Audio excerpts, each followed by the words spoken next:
Pour ne rater aucune actualité relayée sur Guérit TV Monde, c'est simple et facile. Abonnez-vous à notre compte YouTube en tapant Guérit TV Monde. Guérit TV Monde, le leader des Web TV. Bonjour à toutes, bonjour à tous. La trottinette de ce lundi 4 octobre 2021, c'est tout de suite et maintenant sur Guérit TV et Monde. Et on démarre par la célébration de 5 ans d'existence de Guérit TV et Monde pour dire que le siège du groupe de presse La Guérit a servi de cadre. Ce vendredi 1er octobre 2021 a un festin symbolique marquant la célébration des 5 années d'existence de Guérit TV Monde. Plusieurs personnalités politico-administratives, des professionnels des médias et amis de la chaîne ont honoré de leur présence ces noces de bois marquées par une journée porte ouverte. Retour sur les temps forts de cette célébration.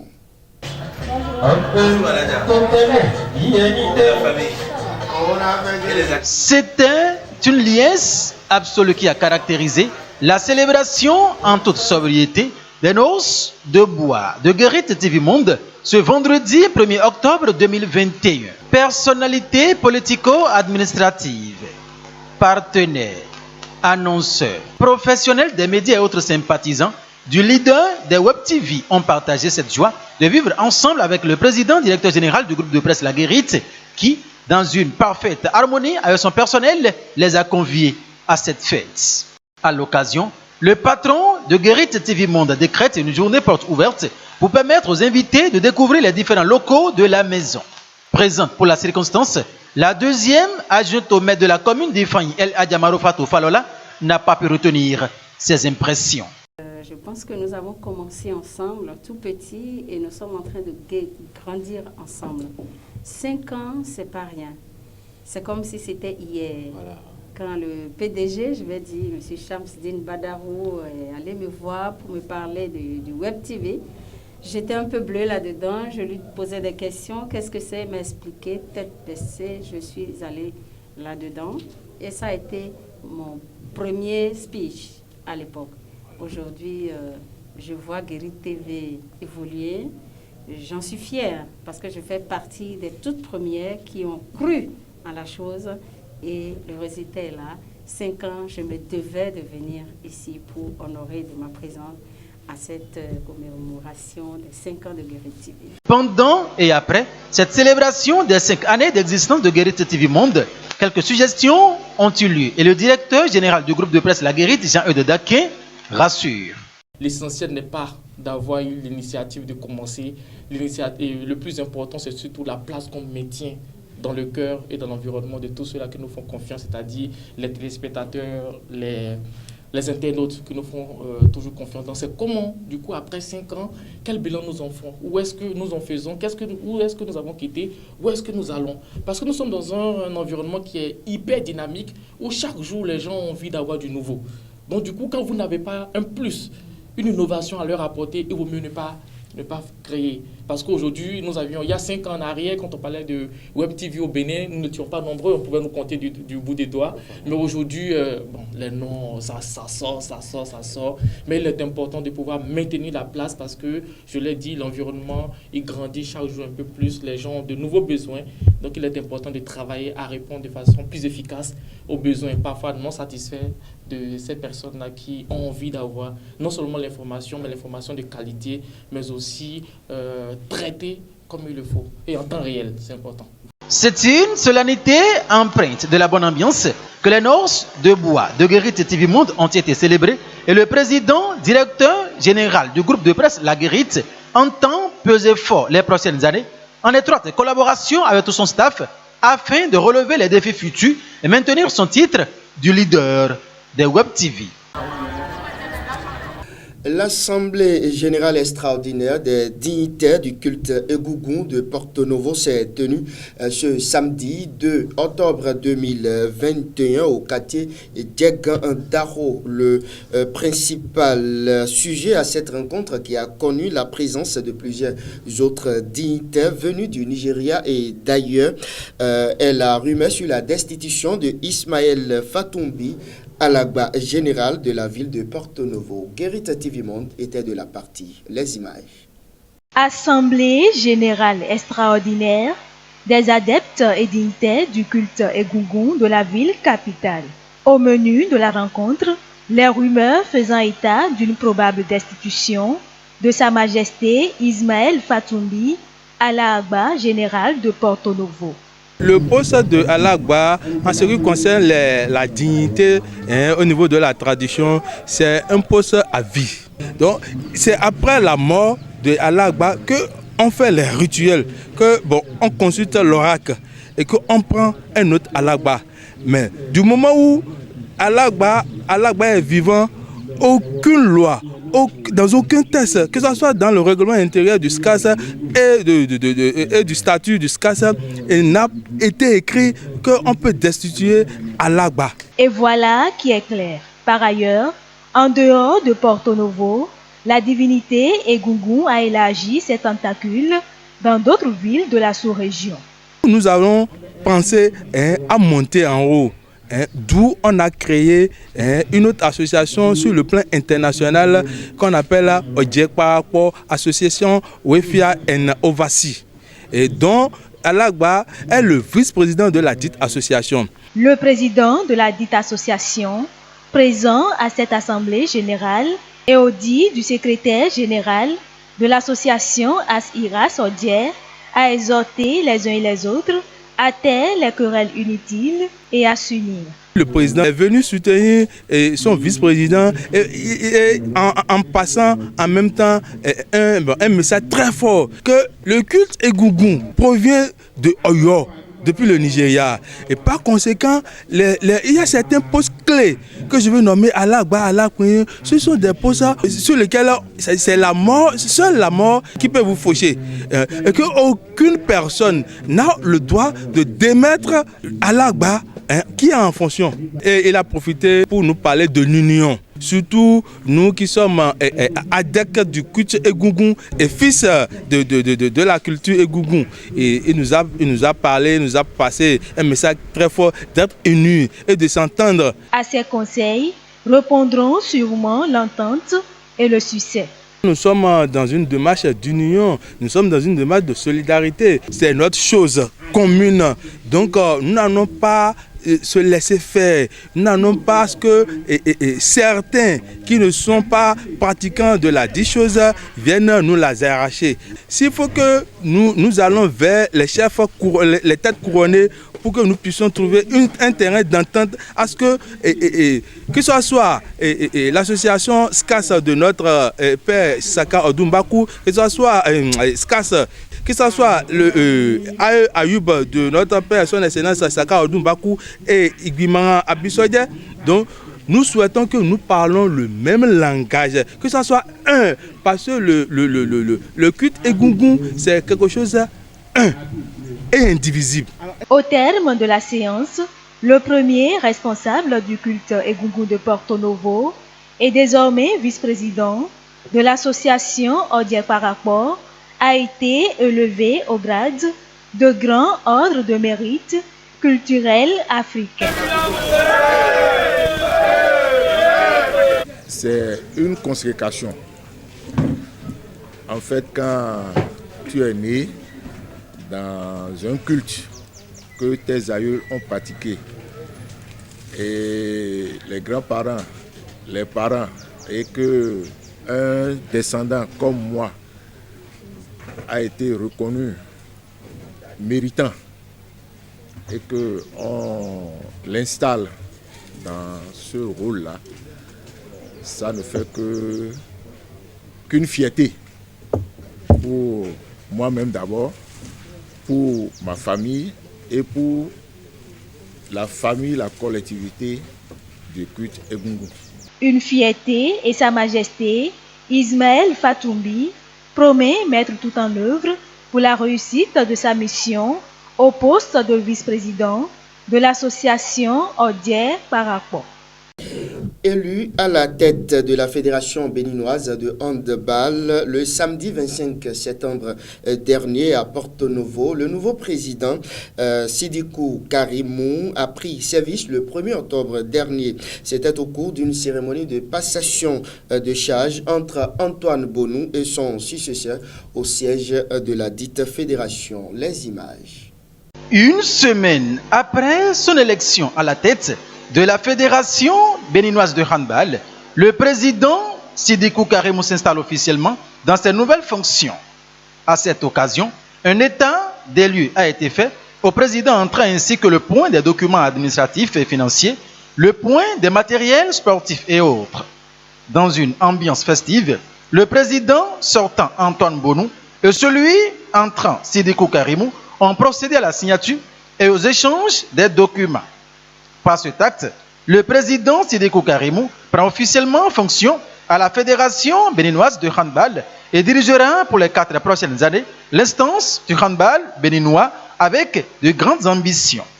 Nous nous sommes réunis pour remplir les formalités qui consistent, une fois le nouveau président élu, à lui passer les charges afin de lui permettre de fonctionner librement, a indiqué le président sortant Antoine Bonou. Dans l'histoire de la Fédération béninoise de handball, il n'y a pas encore eu un jeune qui ait pris la relève. Mais cette fois-ci, nous avons eu cette chance. Le Seigneur nous a donné un jeune qui a la volonté. Encore une fois, je te dis, félicitations, président, se réjouit-il, fier d'avoir laissé la fédération à la jeunesse. Vous connaissez bien la maison. Vous n'êtes pas un intrus, mais c'est normal qu'on vous représente la maison et qu'on vous remette officiellement la maison, a-t-il conclu en acceptant d'être le président d'honneur du nouveau bureau mandature 2021-2025. Ce n'est pas un nouveau mandat, ce n'est pas un nouveau président, ce n'est qu'une continuité. C'est le mot le plus juste, dira le président de la Fédération béninoise de handball, Sidikou Karimou. À l'en croire, tout le mérite revient au président Antoine Bonou, qu'il a d'ailleurs remercié pour cette marque de confiance. Pour le président Sidikou, son bureau n'a pas peur de la mission. Le handball, c'est notre maison commune. Nous la connaissons. Nous connaissons les acteurs. Nous connaissons les problèmes. Nous allons les affronter. On n'a pas peur de la mission, a-t-il rassuré, avant de laisser entendre que son bureau bénéficie déjà d'une conjoncture favorable. Nous allons nous battre chacun à son niveau pour voir dans quelle mesure nous allons réussir. Avec l'ensemble du comité, nous allons décliner notre programme le plus ambitieux possible tout en misant sur les priorités, a fait savoir Sidikou Karimou qui invite la famille du handball béninois à se mettre ensemble pour relever le défi. C'est la fin de ce bulletin d'information. La suite de la trottinette, c'est dans un instant. Pour ne rater aucune actualité relayée sur Guérit TV Monde, c'est simple et facile. Abonnez-vous à notre compte YouTube en tapant Guérit TV Monde. Guérit TV Monde, le leader des Web TV. Au téléphone. Vous êtes en direct depuis Paris. Bonjour. Oui, bonjour. C'est une nouvelle rubrique sur Guérit TV Monde. Réagissez partout dans le monde sur un sujet d'actualité de votre pays en laissant un message WhatsApp sur la tablette de la rédaction de Guérit TV Monde au 00229 91 19 10 10. C'est à nous de vous rappeler Guérit TV Monde, le leader des Web TV.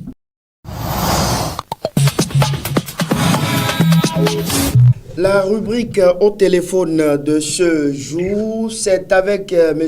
Florent Wessou. M. Florent Wessou, vous êtes au téléphone de Guérit TV Monde. Bonjour. Oui, bonjour. Bonjour à tous ceux qui nous écoutent. Oui, M. Florent Wessou, dites-nous quel est votre avis par rapport aux réformes opérées dans le système de la décentralisation au Bénin. Oui, mais merci beaucoup. Cette réforme nous instruit sur plusieurs plans que moi, personnellement, j'ai adhéré. Lesquels? Notamment la séparation de la fonction publique et de la fonction technique. C'est-à-dire le maire qui va définir les grandes orientations du développement de sa commune et l'intégration d'un secrétariat technique qui s'occupera maintenant de l'exécution des travaux. Deuxièmement, nous avons également la mise en place d'un conseil de supervision qui sera composé du maire, ses adjoints et le président de commission qui sera, en plus du conseil communal, notre organe de contrôle du secrétariat. À cela, je vais ajouter le remplacement du PADEC par le fonds d'investissement.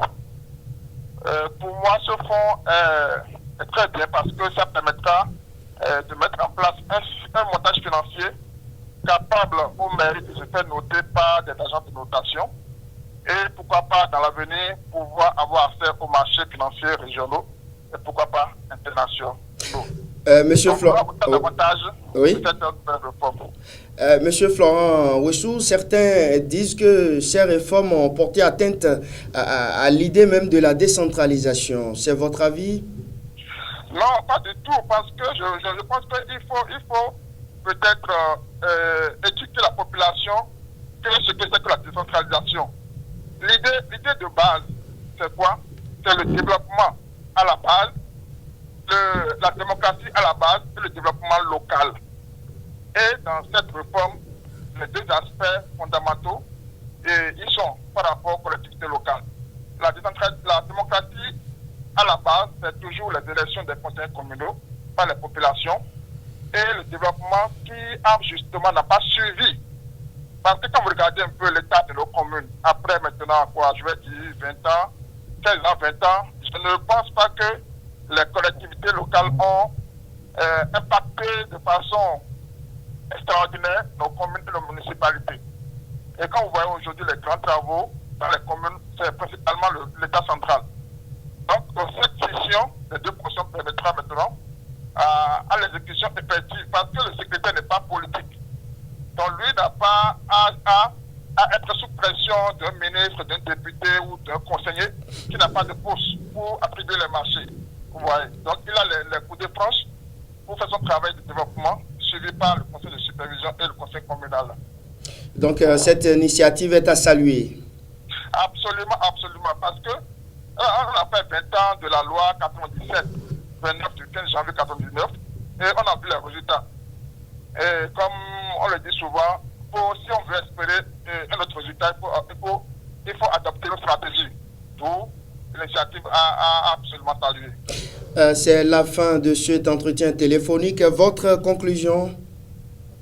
Moi, j'appelle la population à accompagner ces réformes parce que l'objectif à la base, c'est que la population puisse bénéficier de façon effective du développement local. Ce qui a toujours manqué, c'est que le président Talon, dans sa vision réformatrice, veut apporter à la population pour le bonheur. Donc, j'appelle la population à accompagner de façon grandiose et effective cette réforme pour le bonheur. Merci à vous, Monsieur Florent Ouessou. Je vous remercie. Voilà, mesdames et messieurs, retour sur ce plateau et nous poursuivons la trottinette juste après cette virgule.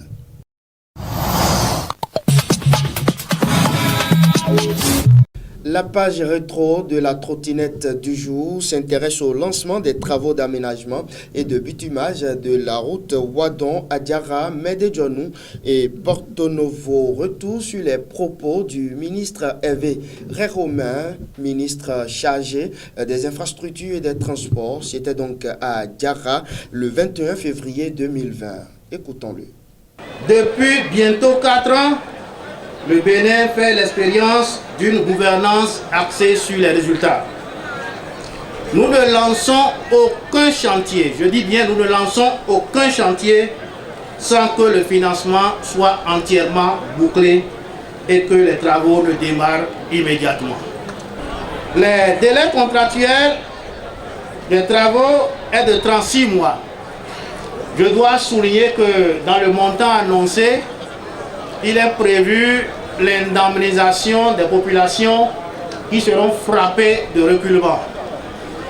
Chères populations d'Adiara et environ, mesdames et messieurs, le temps qui court à partir de ce jour va constituer une période de perturbation de la circulation sur les routes en chantier. C'est pourquoi je saisis cette occasion pour en appeler à la sagesse et au sens de civisme des usagers pour le respect des prescriptions de sécurité. Mesdames et messieurs, distingués invités, permettez-moi de conclure mon propos en remerciant et en félicitant l'ensemble des acteurs de ce projet qui, au-delà de mettre fin au désagrément, procurera de l'emploi à de nombreux Béninois, en particulier les fils d'Adjara, d'Avrancourt, de Porto-Novo et plus généralement des départements de Lomé et du Plateau. Je vous invite à présent à suivre la vidéo du jour. Mais comment c'est possible? Mais comment c'est possible?